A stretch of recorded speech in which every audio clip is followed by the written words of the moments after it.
বন্ধুরা, ভুল করেও এই 5টি ভুল কাজ কখনোই করবেন না। 1. ভাঙা চিরুনি দিয়ে কখনোই চুল আঁচড়াবেন না, এটি অত্যন্ত অশুভ হয়। 2.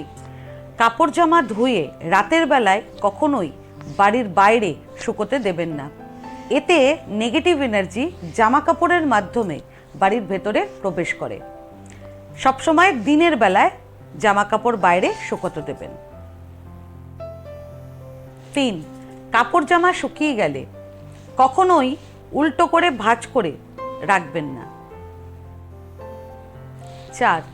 ঝাঁটা এবং ঘর মোছার কাপড় কখনো অপরিষ্কার অবস্থায় ফেলে রাখবেন না, ব্যবহার হয়ে গেলে পরিষ্কার করে এমন জায়গায় রাখবেন যাতে কারুর সহজে চোখে না পড়ে।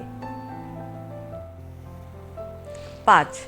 বাড়িতে কোনো অতিথি এলে তাকে সবসময় হাসি মুখে চৌকাঠের ভেতরে দাঁড়িয়ে স্বাগত জানাবেন। আর যখন অতিথিকে বিদায় জানাবেন তখন সবসময় বাড়ির বাইরে নিজে গিয়ে তাদেরকে ছেড়ে আসবেন।